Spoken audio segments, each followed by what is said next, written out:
June 6 വെള്ളിയാഴ്ച നിർജ്ജല ഏകാദശിയാണ്.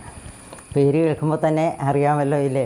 വെള്ളം പോലും കുടിക്കാതെ നോക്കേണ്ട ഒരു ഏകാദശിയാണത്. അതിന് ഭീമ ഏകാദശി അല്ലെങ്കിൽ പാണ്ഡവ ഏകാദശി എന്നുള്ള പേരുകളും കൂടിയുണ്ട്. അതിൻ്റെ ഉപോത്ബലകമായിട്ടുള്ള കഥ ആദ്യമേ അങ്ങ് പറഞ്ഞേക്കാം.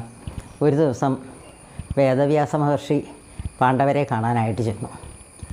ഭീമൻ പറഞ്ഞു, ഈ 24 ഏകാദശി എങ്ങനെയായാലും കാണും ഒരു വർഷം.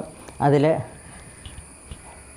എനിക്ക് ഒന്നും അനുഷ്ഠിക്കാൻ പറ്റില്ല. കാരണം എനിക്ക് ജഠരാഗ്നി ഇതുപോലെ ആയതുകൊണ്ട് എനിക്ക് ഒന്നും കഴിക്കാതെ ഇരിക്കാൻ പറ്റില്ല. അപ്പോൾ അതുകൊണ്ട് ഈ ബാക്കി എല്ലാത്തിനും പകരമായിട്ട് ഒരു ദിവസം എങ്ങനെയായാലും അങ്ങനെ ഒന്ന് അനുഷ്ഠിച്ചാൽ കൊള്ളാവുന്നുണ്ട്. അപ്പോൾ അത് എന്താ ചെയ്യേണ്ടതെന്ന് ചോദിച്ചു. അപ്പോൾ അദ്ദേഹം പറഞ്ഞു കൊടുത്തതാണ് ഈ നിർജ്ജല ഏകാദശി അനുഷ്ഠിക്കാനായിട്ട്. അതുകൊണ്ടാണ് ഇതിന് നിർജ്ജലം എന്ന് പറഞ്ഞാൽ വെള്ളം പോലും കുടിക്കാതെ അനുഷ്ഠിക്കണം. ഇപ്പം നമ്മളെയൊക്കെ സംബന്ധിച്ചിടത്തോളം വെള്ളം കുടിക്കാതെ അനുഷ്ഠിക്കാൻ പറ്റുന്നവരങ്ങനെ ചെയ്യുക. അല്ലാത്തവർ എങ്ങനെയായാലും അരിയാഹാരം ഉപേക്ഷിച്ചിട്ട് നമുക്ക് സാധാരണ ചെയ്യുന്ന പോലെ നമുക്ക് ഏകാദശി അനുഷ്ഠിക്കാം. പിന്നെ ക്ഷേത്ര ദർശനം അതൊക്കെ നിർബന്ധം, അതൊക്കെ എല്ലാവർക്കും അറിയാമല്ലോ. അത് തലേ ദിവസം, അതായത് ദശമിയുടെ അന്ന് ഒരിക്കലൂണ്. അതുതന്നെയല്ല, നമ്മൾ വീട്ടിലാണെങ്കിലും ക്ഷേത്രത്തിലാണെങ്കിലും ഇഷ്ടം പോലെ ഭഗവത് നാമങ്ങൾ ജപിക്കുക. അതാണ് നമുക്ക് ഏറ്റവും മുക്തിക്കുള്ള ഒരു മാർഗം. ദശമിയുടെ അന്ന് ഒരിക്കൽ, പിന്നെ ദ്വാദശിയുടെ അന്ന് അതും രാവിലെ ഒന്നും കഴിക്കാതെ പാരണ വീടണം.